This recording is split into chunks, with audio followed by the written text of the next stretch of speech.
Hello, welcome back. In the last class, we discussed the 5 rules for the use of the definite article with examples. I hope you have understood them. And now you are waiting to learn the other rules, aren't you? Let's get down to it today. Okay? Shall we move to the new video? Come with me now. കഴിഞ്ഞ ക്ലാസ്സിൽ definite article ഉപയോഗിക്കുന്നതിനുള്ള 5 നിയമങ്ങൾ ഉദാഹരണ സഹിതം നമ്മൾ ചർച്ച ചെയ്തു. അവ നിങ്ങൾ മനസ്സിലാക്കിയെന്ന് ഞാൻ പ്രതീക്ഷിക്കുന്നു. ഇനി മറ്റ് നിയമങ്ങൾ പഠിക്കാൻ നിങ്ങൾ കാത്തിരിക്കുകയാണല്ലേ? ഇന്ന് നമുക്കതിലേക്ക് കടക്കാം. പുതിയ വീഡിയോയിലേക്ക് പോകാമോ? എന്നോടൊപ്പം വരൂ.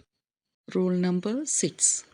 We use the before the proper nouns including oceans, mountain ranges, islands, ships, trains, etc. In rule number 5, we have found an example saying Mount Everest is the highest mountain in the world. There, we do not use the before Mount Everest because it is a single individual peak within the range. നദികൾ, തടാകങ്ങൾ, സമുദ്രങ്ങൾ, പർവ്വതങ്ങൾ, ദ്വീപുകൾ, കപ്പലുകൾ, ട്രെയിനുകൾ എന്നിവയുടെ പേരുകൾക്ക് മുമ്പിൽ the ഉപയോഗിക്കുന്നു. എന്നാൽ റൂൾ നമ്പർ 5ൻ്റെ ഉദാഹരണത്തിൽ മൗണ്ട് എവറസ്റ്റിന് മുമ്പ് ദ ഉപയോഗിച്ചിട്ടില്ല. കാരണം അത് ശ്രേണിക്കുള്ളിലെ ഒരൊറ്റ വ്യക്തിഗത കൊടുമുടിയാണ്. Example: the Ganges, the Arabian sea, the Himalayas, the Venad express, the Titanic, etc. Examples: the Himalayas are the highest mountain range in the world, home to Mount Everest. The Arabian Sea is located on the western coast of India.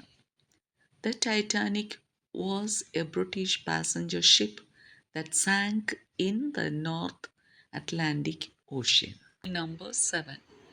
To denote the people of a country, the is used. Example: the English means English people. The Dutch people. The British people. ഒരു രാജ്യത്തിലെ ആളുകളെ അല്ലെങ്കിൽ ജനതയെ സൂചിപ്പിക്കാൻ the ഉപയോഗിക്കുന്നു. The English Janata. The Dutch Janata. The British Janata. The English defeated the French. It means the English forces defeat the French forces. The Dutch reached Indonesia centuries ago. The British enjoy a good cup of tea. Rule number 8.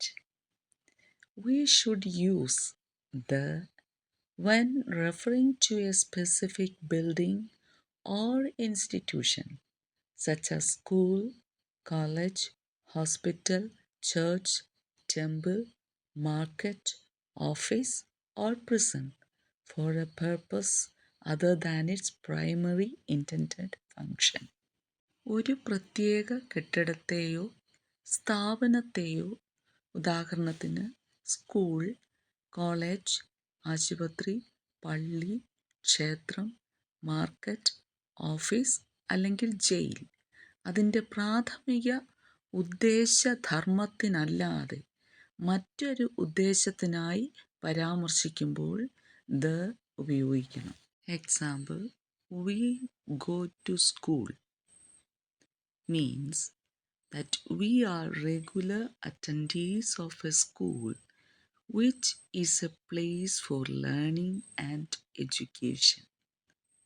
We go to the school means we are not attending classes, but rather than for other reasons like attending an appointment, picking up a child, visiting for an event, visiting somebody, etc.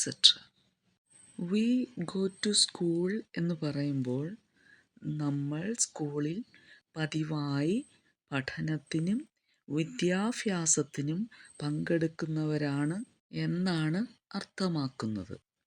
എന്നാൽ we go to the school എന്നതിൻ്റെ അർത്ഥം നമ്മൾ ക്ലാസ്സുകളിൽ പങ്കെടുക്കുന്നതിനല്ല, മറിച്ച് ഒരു അപ്പോയിൻമെൻറ്റിൽ പങ്കെടുക്കുക, ഒരു കുട്ടിയെ കൂട്ടിക്കൊണ്ടു പോകുക, ഒരു പരിപാടിക്കായി സന്ദർശിക്കുക, ആരെയെങ്കിലും സന്ദർശിക്കുക തുടങ്ങിയ മറ്റ് കാരണങ്ങൾക്കു വേണ്ടി സ്കൂളിൽ പോകുന്നു എന്നാണ്.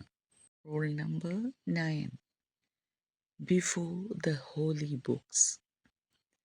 Before the religious books, the is used because they are considered specific and unique entities. പ്രത്യേകതയും അതുല്യവുമായ അസ്തിത്വങ്ങളായി മതഗ്രന്ഥങ്ങളെ കണക്കാക്കുന്നതിനാൽ അവയ്ക്ക് മുമ്പായി ദ ഉപയോഗിക്കുന്നു. The Bible, the Gita, the Quran. The Bible is the holy book of Christians. The Bhagavad Gita is a sacred Hindu scripture. The Quran is the holy book of Islam. Rule number 10. We typically use the with specific times of the day. ദിവസത്തിലെ പ്രത്യേക സമയങ്ങളെ സൂചിപ്പിക്കാൻ നാം സാധാരണയായി the ഉപയോഗിക്കാറുണ്ട്. Example: in the morning, in the afternoon, in the evening. I exercise in the morning. I spend the afternoon at the library reading. I like to draw pictures in the evening. Last but not least, rule number 11. It is the pronunciation of THE. The is pronounced the before consonant sound and the before vowel sound. അവസാനത്തേത് എന്നാൽ പ്രധാനപ്പെട്ടത്. Rule number 11.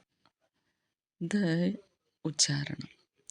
THE എന്നത് വ്യഞ്ജനാക്ഷരത്തിന് മുമ്പ് the എന്നും സ്വരാക്ഷരങ്ങൾക്ക് മുമ്പ് the എന്നും ഉച്ചരിക്കുന്നു.